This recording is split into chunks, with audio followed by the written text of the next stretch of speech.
पर वीरू की कमेंट्री में हाईलाइट थी नायका खूबसूरत, राजेश जी ने पिक करा ट्रेड। कल मैं भी वही पॉइंट आउट कर रहा था, बढ़िया था वो। राजेश जी छाए हुए आजकल। खैर आइए एक और इंपॉर्टेंट स्टॉक जो कल कमाई का अड्डा में सीएनबीसी आवाज पे चर्चा भी हो रही थी, एक लार्ज ट्रेड अवेटेड था, हालांकि वो तो अभी भी अवेटेड है, सिंगटेल का। साथ में अपडेट आ गया प्रमोटर के कुछ चंक बेचने का। क्या अपडेट्स हैं भारतीय एयरटेल को लेकर, वो कंचन से जान लेते हैं। चार्ट्स के समीकरण कल के उस पेन के बाद, प्रेशर जो माउंट हुआ उसके बाद। गाबा सर आप खोल के रखना, मैं आता हूं। भारतीय एयरटेल, कंचन बताएं। जी, तो भारतीय एयरटेल में एक बड़ी ब्लॉक डील की आज संभावनाएं जताई जा रही है। बेसिकली इंडियन कॉन्टिनेंट इन्वेस्टमेंट अपनी यहाँ पे हिस्सेदारी बेच सकती है। परसेंटेज वाइज अगर बात करी जाए तो यहाँ पे ये करीबन 0.8% की हिस्सेदारी बेच सकती है। और जो डील का साइज सामने अनुमान लगाया जा रहा है वो है करीबन 8,000 करोड़ का। वहीं अगर फ्लोर प्राइस की बात करी जाए तो that is 1,658 rupees per share, यानी कि अपने मौजूदा भाव से 1% डिस्काउंट पे ये डील होती हुई दिखाई दे सकती है। इसके चलते आज स्टॉक पे एक मूव की संभावनाएं हैं। इंडियन कॉन्टिनेंट इन्वेस्टमेंट यानी कि इसकी एक प्रमोटर एंटिटी जो 0.8% हिस्सेदारी बेचने की तैयारी कर रही है, क्योंकि सिर्फ 1% डिस्काउंट है और जिस तरह के भारतीय को लेकर उत्साह रहता है, बहुत लाइकली है कि ये ब्लॉक विंडो यानी कि 8:45 से 9 बजे के आसपास खप जाए। इस पे फंडामेंटली तो चर्चा हो गई, ऐसा हुआ तो स्टॉक थोड़ा सा रिस्पाइट प्ले आउट करता हुआ नजर आए। कंटिन्यूस सेशन में वो डील गई तो सरदर्द होगा, जो थोड़ा सा अनलाइकली लगता है अभी तो। लेकिन गाबा सर कल पेन आया, वो यतिन की एक्सक्लूसिव कहती है, अभी तो खैर सिंगटेल की भी बोर्ड मीट आनी है और शायद वो भी भारतीय में थोड़ा सा पैसा बांधने की कोशिश कर रहा हो। कल कितने समीकरण बिगड़े, भारतीय चार्ट्स पे कैसा पोजीशन नजर आता है? गजब आउट परफॉर्मर रहा है, आपकी तो कई बार पिक भी रही है। कल 2 बजे एक सेल आया था यहाँ पर, क्योंकि मोर ऑफ एन एग्जॉशन नजर आ रहा था भारतीय में। डबल टॉप बना हुआ है, लोअर टॉप बना हुआ है, टेक्निकली 14 दिन एक अपमूव मिला है। जब 14 दिन अपमूव मिलता है तो हम बोलते हैं थिंक शॉर्ट। तो वहां पर वो फटीग नजर आ रहा था भारतीय एयरटेल में। ट्रेड कर रहा है करीब 1675-76 पर। मेरे ख्याल से 1690-95 का स्टॉप लगा चले तो लोअर लेवल करीब हो सकता है 1640 टू 1620, ये एक जोन है, वहां पर स्लाइड होने की संभावना है। थोड़ा फटीग है भारतीय में। भारतीय में थोड़ा फटीग है। खैर आज क्या है, सारे समीकरण खुलने के पता चल जाएगा, अभी बातचीत करेंगे। अगर ब्लॉक विंडो में हो रही होगी तो फिर रिविजिट करेंगे स्टॉक को अपन लोग, उसके बाद पता चल जाएगा किस तरह का गैप अप की तैयारी कर रहा होगा या फिर कितना ठंडा ये शुरुआत करेगा। रिविजिट करेंगे भारतीय को खैर आज दिन भर। अगला इंपॉर्टेंट था, एक ही नतीजा आना था कल, वो था एबीबी, क्योंकि उसके वो दिसंबर के कैलेंडर ईयर के नंबर्स आने थे। तो कल बाजार बंद होने के बाद वो नंबर्स आए। नंबर्स कैसा रहे, कंचन से बात कर लेते हैं। और मानस, चार्ट्स का प्लेसमेंट आप रेडी रखना, खूब पेन में रहा है ये स्टॉक। कंचन नंबर्स कैसे लग रहे हैं? नंबर यहाँ पे हमें रोबस्ट देखने को मिले हैं चारों ही फ्रंट में। इनफैक्ट नंबर में अच्छी खासी बढ़ोतरी होती हुई दिखाई दी है। अगर प्रॉफिटेबिलिटी की बात करी जाए तो 56% यहाँ पे ये बढ़ती हुई दिखाई दी है। इनफैक्ट कंपनी का जो रेवेन्यू है ये भी साल दर साल 22% तक बढ़ा है। ऑपरेटिंग नंबर्स भी अपने पॉजिटिव साइड में है। एबिटा में करीबन 58% का सीधा एक अपटिक देखने को मिला है। मार्जिन भी यहाँ पे करीबन 4 से 4.5% तक सुधरते हुए दिखाई दिए हैं। 19.5% पे मार्जिन रजिस्टर हुए हैं वर्सेज 15% ऑन YoY बेसिस। इसके साथ ही साथ कंपनी ने फाइनल डिविडेंड को भी रेकमेंड किया है, जिसका प्राइस है अप्रोक्सीमेटली 33 रुपीज पर शेयर। लेकिन नंबर्स अच्छे हैं, नंबर्स अच्छे हैं, नंबर्स में कोई प्रॉब्लम नहीं है, एग्जीक्यूशन है बढ़िया सा। टोटल ऑर्डर्स 2,700 करोड़ रुपए पे 14% गिरे हैं। हालांकि ये कंपनी कह रही है कि पिछली बार जिससे हम कंपेयर कर रहे हैं साल दर साल, उसमें एक लार्ज वन टाइम ऑर्डर था, उसका खामियाजा है, इसीलिए वो गिरा है। अदरवाइज ऑर्डर बैकलॉग 12% इंप्रूव हो रहा है। तो कुछ अगर कुछ निकालना ही है तो वो बस एक टोटल ऑर्डर की अमाउंट रिड्यूस हुआ है साल दर साल। मानस काफी पिटा है, मेरे ख्याल से 9,000 प्लस वाला स्टॉक था, 9,200 के आसपास के हाईस थे, वहां से ठंडा पड़ते ही चले जा रहा है। नंबर्स अच्छे हैं अक्रॉस द बोर्ड, मार्जिन में बढ़िया एक्सपेंशन है, भरोसा बनता है क्या, खरीदोगे आप? देखिए चार्ट्स पे अगर हम पॉजिटिव देखें तो केवल एक चीज पॉजिटिव लग रही है कि पिछले 3 हफ्ते से 5100 का आंकड़ा स्टॉक ने ब्रेक नहीं किया, उसके नीचे नहीं गया। तो जो गिरावट है वो तो डेफिनेटली थमी है, लेकिन ऊपर के मूव के लिए कम से कम 5450 के ऊपर निकलना स्टॉक को जरूरी है। अगर 5450 के ऊपर निकले तभी यहाँ पर एक पोजीशन ट्रेड लेना बेहतर रहेगा। उस केस में आपको 5200 के स्टॉप लॉस लगाने हैं और टारगेट आपको करीब करीब 5800 5900 के सेट कर सकते हैं, लेकिन खरीदारी केवल 5450 के ऊपर ही करनी है। कंडीशनल बाय है, थोड़ा सा 5450 के ऊपर अगर चलना शुरू हो तो कन्विक्शन बढ़ेगा। इस बीच बायोकॉन को लेकर एक सुबह सुबह फ्लैश अपडेट आता हुआ, इसकी किसी बायो सिमिलर को यूरोपियन कमीशन से मंजूरी मिली है। आप रखिए बायोकॉन का काउंटर समय रहा तो इस पे अपन चार्ट्स के समीकरण भी समझ लेंगे, पर पहले चला जाए सीमेंट स्पेस पे। अभी वीरू बता रहे थे कुछ पॉकेट्स इंटरेस्टिंग जिसमें इंफ्रा में खास तौर पे सीमेंट, जहां पे बढ़िया लॉन्ग्स बिल्डअप होते हुए नजर आ रहे थे। एक इंटरेस्टिंग रिपोर्ट भी आई है सीमेंट स्पेस को लेकर। श्रेया, किसकी रिपोर्ट क्या कह रही है? बुलिश है नहीं है सीमेंट स्पेस पे लोग? बिल्कुल sir, good morning everyone. Morgan Stanley cement पे बुलिश नज़र आ रहे हैं, जैसा कि आपने भी मेंशन किया। कल के सत्र में भी देखा हमने सीमेंट पैक में ही तेज़ी आई, और मॉर्गन स्टैनली का मानना है कि आने वाले कुछ क्वार्टर्स में डिमांड मोमेंटम बना रह सकता है सीमेंट का। इसके अलावा अच्छे डिमांड के कारण आप देखें तो price hike, cement price hike को सपोर्ट मिलता नज़र आएगा। साथ ही फर्म का मानना है कि मीडियम टर्म आउटलुक भी कंस्ट्रक्टिव लग रहा है सीमेंट का, इसलिए वो बुलिश है। इसके अलावा आप देखें तो रॉ मटेरियल में कॉस्ट इंप्रूवमेंट के कारण मार्जिन एक्सपेंशन भी होता रहेगा, तो एक पॉजिटिव ट्रिगर है पूरे ही सीमेंट पैक के लिए। कुछ ऐसे काउंटर्स जो मॉर्गन स्टैनली को पसंद है वो भी गिनाए हैं। मॉर्गन स्टैनली को पसंद है अल्ट्राटेक सीमेंट और अंबुजा, दोनों ही पे वो बुलिश है। ओवरवेट की कॉल दी है दोनों को ही। अल्ट्राटेक पे टारगेट प्राइस 13,650 का रखा है, वही अंबुजा को टारगेट प्राइस दिया है 590 रुपये प्रति शेयर का। इसके अलावा श्री सीमेंट को इक्वल वेट की कॉल दे दी है, यहाँ पे टारगेट प्राइस 26,950 का रखा है। यहाँ पे श्री सीमेंट भी एक ऐसा था जो कल थोड़ा सा डाउन साइड ट्रेड कर रहा था, 28,000 के आसपास लास्ट ट्रेडिंग प्राइस अगर आप देखें तो उसका होगा। वही डालमिया पर अंडरवेट है और टारगेट प्राइस 1630 का रखा है, और ACC पर भी थोड़ा अंडरवेट है, लेकिन 1670 का टारगेट प्राइस रखा है। लेकिन कुछ काउंटर्स जैसे कि अल्ट्राटेक सीमेंट और अंबुजा पे ओवरवेट फिलहाल नजर आ रहे हैं। Morgan Stanley bullish cement space पे। अल्ट्राटेक तो कल अच्छा कर भी रहा था, कल मेरे ख्याल से 2% मजबूत था। अंबुजा थोड़ा सा फीकल, लाल में क्लोज हुआ शायद अंबुजा। शिल्पा जी, अल्ट्राटेक सीमेंट से समझ लेते हैं मूड कैसा है। तेजी करोगे आप अल्ट्राटेक सीमेंट पे? फंडामेंटली तो ब्रोकरेज बुलिश है, पोजीशन कैसा है स्टॉक टेक्निकली? बिल्कुल आशीष जी, यहाँ पे लेकिन थोड़ा मुझे लगता है कि अपसाइड में अभी रेजिस्टेंस आ सकता है 11,600 के अराउंड। अगर इसके ऊपर सस्टेन करता है तो आप यहाँ पे 12,000 के लिए एक टारगेट के लिए आप डेफिनेटली ले सकते हैं एक अप्रोच। अदरवाइज यहाँ पे थोड़ा आपको डिक्लाइन मिल सकता है 11,200 तक, तब एक बाइंग अपॉर्चुनिटी बनेगा। बैती साहब, आजकल आप घूम ज्यादा रहे हो, दिल्ली भी गए थे। GMR एयरपोर्ट्स का चार्ट रेडी रखना, मैं आता हूं।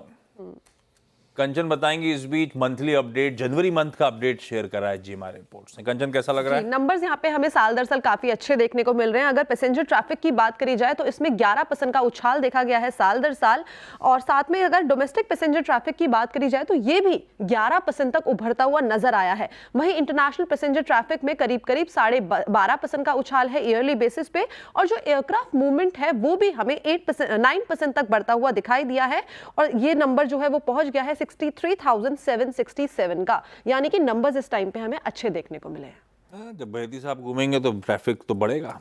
पैसेंजर ट्रैफिक साल दर साल इंप्रूव हुआ है, एयरक्राफ्ट मूवमेंट साल दर साल इंप्रूव हुए हैं, लेकिन मंथ ऑन मंथ ठंडा पड़ा है। लेकिन मंथ ऑन मंथ देखना नहीं चाहिए, साल दर साल देखना चाहिए इस धंधे को। और इनकी रिलीज कहती है कि 10.6 मिलियन पैसेंजर्स हैंडल करे एक महीने में, मतलब 1 करोड़ से ज्यादा across airports. I know but ना आशीष, पता है दिक्कत क्या, आपको याद होगा GMR एयरपोर्ट पर मैंने एक पॉजिटिव व्यू लिया था 50 रुपए पर, और जब चल के गया था ऊपर, 100 के करीब एक प्रॉफिट बुकिंग का भी एक व्यू लिया गया था। अब ये ना समहाउ ना स्टॉक ने चलना बंद कर दिया अच्छी खबरों पर भी, और मेरा ये मानना है कि जब स्टॉक्स अच्छी खबरों पर चलना बंद कर देना तो मतलब वहाँ कुछ दिक्कत हो गई है। तो इसके लिए मैं थोड़ा अवॉइड करूंगा अब इसको, क्योंकि बहुत लोग पूछते हैं मुझसे स्टॉक पर कि अब क्या हुआ, क्योंकि वो 50 से 100 गया था, उस पर वो ऑलमोस्ट डबल हुआ था, लेकिन उसके बाद जो 100 पे वो अटका ना, वो सिर्फ अटका नहीं, उसके बाद वो गिरना शुरू हुआ, और उसके बाद अब जिस तरीके से ये गिर रहा है, अब मैं थोड़ा सा इस पर मेरा व्यू थोड़ा सा ना नेगेटिव हो गया। मेरा ये मानना है कि इसमें ना अब आप सेल और रैली करेंगे तो वो एक बेटर अप्रोच रहेगी, क्योंकि मार्केट का वर्डिक्ट ही है। ये ऐसा डेटा पिछले 3-4 महीने से आ रहा है, लेकिन फिर भी स्टॉक चलने को तैयार नहीं है, तो मतलब कुछ तो दिक्कत है यहाँ पर। हाँ, और साल के लोस पे खड़ा हुआ है, अभी उछाल में बिकवाली, लेकिन बैठी था उछाल आएगा कि नहीं आएगा? GMR एयरपोर्ट कैसा लग रहा है? जी आशीष जी, चार्ट्स पे तो अगर मैं बात करूं तो पिछले एक महीने में ये 70 का जो जोन है तीसरी बार टेस्ट हो रहा है और एक अहम क्रूशियल लेवल है ये। फॉलिंग चैनल में स्टॉक ट्रेड कर रहा है और चैनल के लोअर एंड पे, तो इन लेवल्स पे तो अभी कोई बिग वाली की सलाह नहीं है। अगर कोई पुल बैक मिलता है और 72-50 के पास पास में ये स्टॉक मिलता है तो वहां पे एक शॉर्टिंग अपॉर्चुनिटी फिर भी ट्राई की जा सकती है, बट इन लेवल्स पे भी शॉर्ट ना करें। जिनके पास भी शॉर्ट है एक स्टॉप लॉस जरूर मेंटेन करें वो 71 रुपीज का। ओके, ये है जीएमआर एयरपोर्ट 71 के स्टॉप के साथ अपने शॉट्स को चाहे तो कंटिन्यू करें, लेकिन ऐसा लगाना मत भूलिएगा भाई। टेक महिंद्रा, सतपुते साहब चार्ट आप खोलो। श्रेया, ब्रोकरेज रिपोर्ट है टेक महिंद्रा बुलिश। बिल्कुल सर, बुलिश नजर आ रहे हैं। सीएलएसए ने रिपोर्ट निकाली है टेक महिंद्रा पे, आउट परफॉर्म की कॉल दी है। टारगेट प्राइस देखिए तो 2030 रुपए प्रति शेयर का रख दिया है। लास्ट ट्रेडिंग प्राइस से 17% का अपसाइड पोटेंशियल सीएलएसए को नजर आ रहा है इस पर्टिकुलर काउंटर में। पसंद क्या आ रहा है सीएलएसए को? एक तो लार्ज कैप आईटी में टॉप पिक रख दी है टेक महिंद्रा को, और इसके नतीजे अच्छे लग गए सीएलएसए को, और उनका मानना है कि कंपनी अपने 15% एबिट मार्जिन साथ ही रेवेन्यू ग्रोथ के टारगेट को फाइनेंशियल ईयर 2027 तक अचीव कर लेगी। इसके अलावा मल्टीपल इनिशिएटिव्स के कारण ऑर्डर बुक में मजबूती बनी रहेगी, जो एक पॉजिटिव ट्रिगर है कंपनी के लिए। और अगर आप ध्यान दें तो कंपनी ने काफ़ी ज़्यादा अच्छा एग्जीक्यूशन किया है, जिससे इसकी प्रॉफिटेबिलिटी में सुधार देखने को मिला है, इसलिए फिलहाल सीएलएसए बुलिश नजर आ रहा है। ओके, सीएलएसए बुलिश नजर आ रहा है। मीनवाइल आशीष, जो हम बात कर रहे थे ना कि ये अगर निपट गया मामला विंडो में ही, तो फिर आपको भारतीय एयरटेल का फिर आपको ये ग्रीन में दिखाई देगा, और इसके लिए मैंने ग्रीन में लिया था। मेरे ख्याल से अब तो गैप अप होगा यहाँ, फॉरगेट अबाउट गैप डाउन को तो आप भूल ही जाइए। अब यहाँ पर होगा गैप अप, और मैं बस कैलकुलेट करने की कोशिश कर रहा था, कुछ देर में कैलकुलेट करके आपको बता दूंगा कि एग्जैक्ट किस प्राइस पर हुआ है। 2.44 करोड़ का वो जो ब्लॉक डील होनी थी वो यहाँ पर हो चुकी है, और विंडो में निपट गई है, ब्लॉक डील विंडो में। तो मामला मतलब सॉर्ट हुआ, और ये एक तरह की अच्छी खबर है। इस पर एक व्यू ले लेते हैं। इनफैक्ट शिल्पा जी, भारतीय एयरटेल क्या व्यू होगा आपका?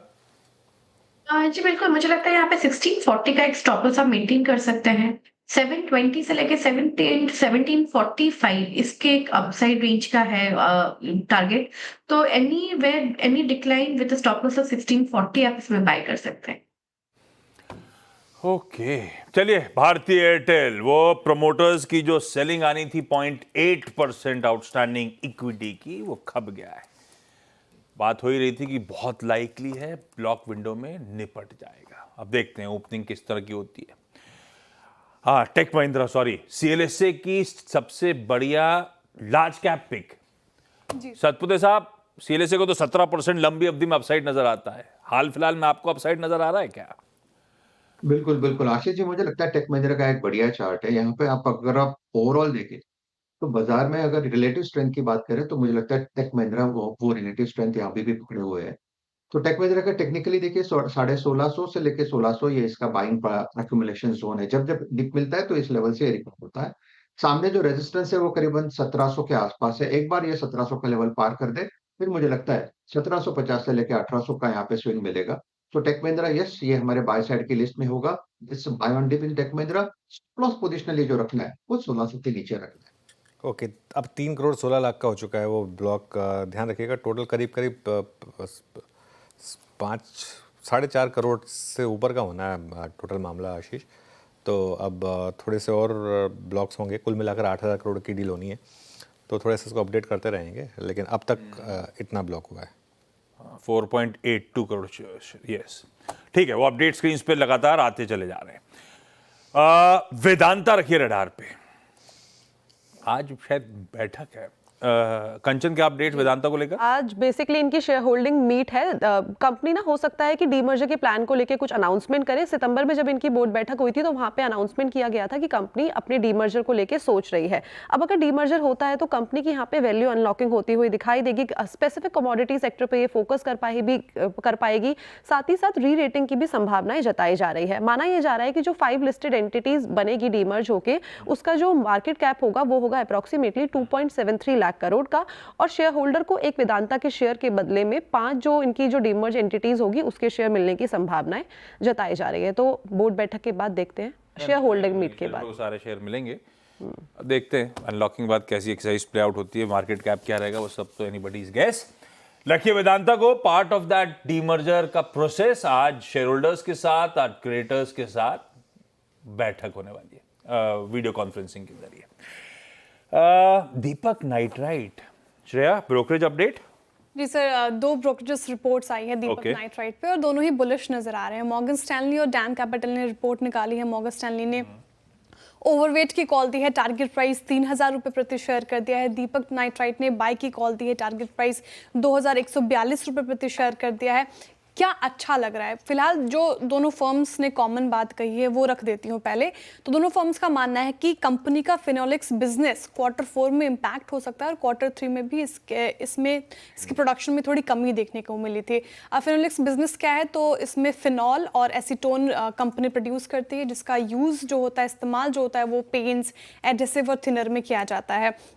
साथ ही डैम कैपिटल ने कहा है कि Q4 थोड़ा बेटर रह सकता है Q3 के कंपैरिजन में, और एग्री केमिकल वहाँ पे उस वाले सेगमेंट में थोड़ी नॉर्मलाइजेशन एक्सपेक्टेड है फाइनेंशियल 2026 के Q2 में।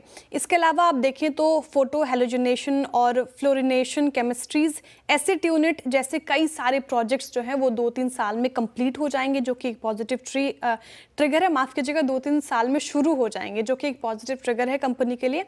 इसके अलावा आप देखें तो फाइनेंशियल 2026 के हाफ में एबिटा मार्जिन में भी बढ़ोतरी संभव है, लेकिन फाइनेंशियल 2025 के लिए 26 और 27 के लिए ईपीएस कट किया है डैम कैपिटल ने।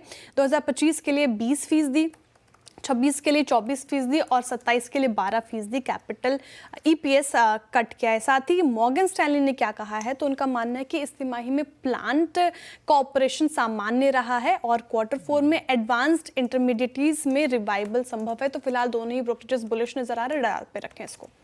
काफ़ी गिरा भी है स्टॉक दीपक नाइट्राइट, अब बैन में भी है, उसमें ट्रेड तो खैर ना ही ले पाए। लेकिन गौरांग जी गुड मॉर्निंग, खरीदेंगे क्या आप 1900 पर दीपक नाइट्राइट?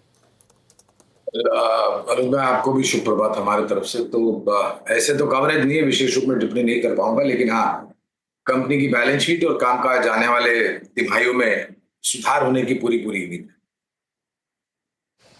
है। दीपक नाइट्राइट की ये कहानी। इस बीच पालविया साहब भी पैनल में शिरकत करते हुए। पालविया साहब गुड मॉर्निंग, क्या लेकर आए आज की आपकी प्रिफर्ड पिक सर कौन सी? पहले उससे शुरू करें। Good morning Ashish ji, good morning everyone. सो देखिए, मार्केट में ये तीसरा चौथा अटेम्प्ट है जहाँ पे हम 22,800 के लेवल को डिफेंड करने में कामयाब हुए हैं। स्टॉक स्पेसिफिक भी लोअर साइड से एक रिकवरी बनी, तो यहाँ पे हमें लगता है सीजी पावर पे फोकस किया जा सकता है। स्टॉक में जो एक डाउन मूव था कल, एक काफी स्ट्रॉन्ग बाइंग एक्शन देखने को मिला लोअर साइड से, एक almost bullish engulf kind of formation यहाँ पे डेली चार्ट पे बनते हुए दिखा है। एक अपनी फॉलिंग ट्रेंड लाइन को पेनिट्रेट करते हुए दिख रहा है सीजी पावर, तो यहाँ पे सीजी पावर में बाय करने की सलाह है। हमें लगता है अगर ये आज 575 के ऊपर सस्टेन होता है तो इसके टारगेट बन सकते हैं करीब 598 से लेके 600 की तरफ। तो सीजी पावर 575 के स्टॉप लॉस से बाय करने की सलाह है। सीजी पावर एक और टॉप कॉल में जोड़ लीजिए कड़ी में, एक बढ़िया सा पिक। मैक्स हेल्थ, बढ़िया ब्रोकरेज रिपोर्ट यहाँ पे भी आती हुई। श्रेया, क्या अपडेट्स? जी सर, यूबीएस ने मैक्स हेल्थ पर रिपोर्ट निकाली और अपग्रेड कर दिया इसकी रेटिंग, न्यूट्रल से बाय की कॉल दे दी है। टारगेट प्राइस देखिएगा तो 1200 रुपये प्रति शेयर कर दिया, यानी कि लास्ट ट्रेडिंग प्राइस से करीब 15% का अपसाइड पोटेंशियल यूबीएस को इस पर्टिकुलर काउंटर में नजर आ रहा है। देखिए, फर्म का मानना है कि मैक्स का बेड एडिशन और साथ ही नए अस्पताल खोलना इसको अभी तक बाजार ने एब्जॉर्ब नहीं किया है, इसको सराहा नहीं है, तो वहाँ पे थोड़ी दिक्कत है। और फर्म को लगता है कि मैक्स को प्रीमियम पर ट्रेड करना चाहिए। उसके लिए कुछ फैक्टर्स भी गिनाए हैं फर्म ने, जैसे कि मल्टीपल प्रोजेक्ट्स का एफिशिएंट एग्जीक्यूशन करती है कंपनी, साथ ही बेड एडिशन की बात करें या फिर एसेट लाइट मॉडल का फ़ायदा उठाया है कंपनी ने। इसके अलावा ऑपरेटिंग कैश फ्लो देखें तो अच्छा जनरेट किया है और फिनेंशियल ईयर 2025-28 में 8,000 करोड़ का ऑपरेटिंग कैश फ्लो भी संभव है। तो इस तमाम मोर्चे पर फिलहाल मैक्स हेल्थ को रडार पर रखने की सलाह दी गई है। ओके, चलिए इस नोट पर इस शो मुनाफे की तैयारी को समेटने का वक्त। छोटा सा ब्रेक के उस पर आज ट्यूसडे का पहला सॉन्ग।